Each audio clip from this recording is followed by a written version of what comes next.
Lahat tayo ay may pangangailangan. At yan ang dahilan kung bakit tayo nagtatrabaho. Pero kadalasan, hindi sapat ang kinikita natin sa trabaho, kaya hindi rin natin natutustusan lahat ng pangangailangan natin. Kaya naman, di natin maiwasan na mag-isip ng dagdag na pagkakitaan, lalong-lalo na ang magnegosyo. Sa panahon ngayon, hindi biro ang mag-umpisa ng isang negosyo. Ayon sa mga eksperto, para maging successful ang negosyo mo, kailangan ang mga sumusunod. Una, dapat ang produkto mo ay kailangan ng tao. Pangalawa, ang produktong binibenta mo ay dapat na highly consumable or yung madaling maubos para laging may repeat business ka. Pangatlo, dapat abot kaya ng tao ang produkto mo. Mas mura pero di na isasakripisyo ang kalidad. Pang-apat, dapat may magandang kita sa negosyo mo para hindi ka lang umaasenso, lalo ka pang gaganahang magpatuloy hanggang lumaki ng husto ang negosyo mo. At pang-lima, dapat ang negosyong napili mo ay pangmatagalan at hindi seasonal. Ibig sabihin, tuloy-tuloy ang takbo ng negosyo mo anumang panahon. May negosyo ba sa panahon ngayon na kuha ang lahat ng ito pero di malaki ang puhunan na kailangan mong ilabas? Meron. Ganito ang oportunidad na ipinagkakaloob ng isang kumpanyang matagal-tagal na rin sa larangan ng pagnenegosyo. Ipinakikilala ang V-Mobile Technologies Incorporated. Ang V-Mobile Technologies Incorporated ay itinatag noon pang April 2008. Ito ay isa sa mga subsidiaries ng Penta Capital Group of Companies na isang kilalang independent investment house sa Pilipinas. Ang ABS-CBN, San Miguel Corporation, EDSA MRT Holdings, Coca-Cola Bottlers, at SM Investments Corporation ay ilan lamang sa mga kliyente ng Penta Capital Group of Companies. Pinatutunayan lamang nito kung gaano katatag at ka-established ang V-Mobile.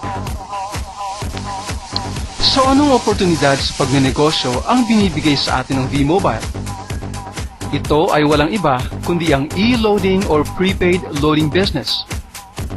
Alam na natin na marami na ang naglo-loading business ngayong panahon. Kahit saan ka pumunta, tiyak na may mapagloloadan ka. So ang tanong, ano naman ang pinagkaiba nito sa loading business na ino-offer sa atin ng V-Mobile? Sa pangkaraniwan o tradisyonal na pamamaraan, para makapag-umpisa ka ng loading business, kailangan mo ng mga sumusunod. 3 cellphone, tig-iisa para sa Smart, Globe at Sun Cellular. 3 retailer SIM, tig-iisa para sa 3 networks na nabanggit. At 3 load wallet o pondo para sa bawat retailer SIM. Karaniwang umaabot sa 8,250 pesos ang puhunang kailangan mo para makapag-umpisa ng loading business sa tradisyonal na paraan. Malaking halaga ito para sa karamihan sa atin, kaya hindi lahat ng Pilipino ay kayang mamuhunan sa ganitong negosyo. Eto na, sa V-Mobile mas higit na maganda ang loading business. Paano natin nasabi? Sa V-Mobile, hindi mo na kailangan bumili ng 3 cellphone. Hindi mo na rin kailangan bumili ng 3 retailer SIM. At lalong hindi mo na kailangan mag-maintain ng 3 load wallets. Ang nag-iisang cellphone na gamit mo at ang personal na SIM card na nasa loob ng cellphone mo, ito lamang ang kailangan mo at pwede ka na makapag-load para sa lahat ng networks. One phone, load all, ika nga. O di ba mas maganda? Sobrang laki na natipid mo dahil hindi mo na kailangan gumastos pa sa pagbili ng 3 cellphone at 3 retailer SIM. At ito pa ang mas maganda. Sa V-Mobile loading business, hindi lang electronic loads or e-load ang pwede mong ibenta. Kasama pati mga PIN-based cards tulad ng cellphone cards, landline cards, prepaid internet, online gaming, at marami pang iba. Lahat ng ito through text ang bentahan. Di mo na kailangan ng physical inventory ng phone cards. Hindi yan kayang gawin sa pangkaraniwan o traditional na loading business. And there's more. Pwede mong makita ang sales inventory mo sa sarili mong website via www.vmobile.com. loadextreme.ph. Ang LoadExtreme ang tawag sa system na ginagamit ng V-Mobile na siyang nagbibigay sa lahat ng V-Mobile members ng access sa tatlong networks. Kaya nga isang cellphone lang ang kailangan mo. So kung sa traditional na paraan ay 8,250 pesos ang aabuti ng puhunan mo, magkano naman ang puhunan mo sa V-Mobile para maging isang retailer or naglo-loading business? 300 pesos lang. Piriun mo, nakatipid ka ng 7,950 pesos. Malaking halaga yan. Sa halagang 300 pesos at gamit lamang ang isang cellphone at existing SIM card mo, pwede ka nang magkaroon ng sarili mong loading station. Sakop ang lahat ng networks. Isipin mo, sa isang retailer SIM lang, gagastos ka ng 250 pesos. Isang network lang yan. Sa V-Mobile, ang 300 pesos mo, kaya lahat ng networks. Kasama pati pagbebenta ng phone cards through text lang. Higit na mas maganda, hindi ba? Hindi lang yan. Sa V-Mobile, mas convenient o madali ang pagre-replenish ng load wallet mo. Hindi mo na kailangang magpa-load wallet lagi sa isang dealer. Ang kailangan mo lang gawin ay mag-deposit para sa iyong load wallet sa account ng V-Mobile sa kahit anong branch ng mga bangkong ito. BDO or Banco de Oro, BPI or Bank of the Philippine Islands, Metro Bank at Union Bank. Same day ang crediting ng deposits mo sa mga bangkong ito at walang interbranch charges. Sa V-Mobile, mas madali na talagang mag-umpisa ng loading business.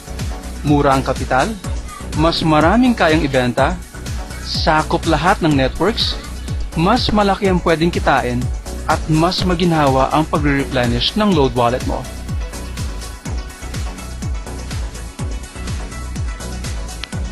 Sa ngayon, ang V-Mobile ay nagbibigay din ng dealership opportunity para sa mga gustong mas malaki ang kitain. In fact, marami ng dealers ng V-Mobile ang natupad ang kanilang mga pangarap tulad ng pagpapatayo ng sariling bahay, sasakyan, pag-aaral at marami pang iba. Tulad ng pagiging retailer, napakababa din ang puhunan na kailangan mo para maging dealer ng V-Mobile. Magkano?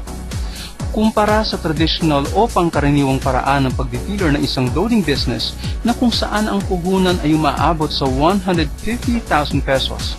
Sa V-Mobile, 2% lang nito ang kailangan mo o sa halagang 3,988 pesos lamang. At hindi katulad ng traditional na dealership, sa V-Mobile walang monthly quota na kailangang i-meet buwan-buwan. Kumpara sa traditional dealership na isa lang ang paraan ng pagkita, sa V-Mobile, ang dealer ay may 5 paraan para kumita.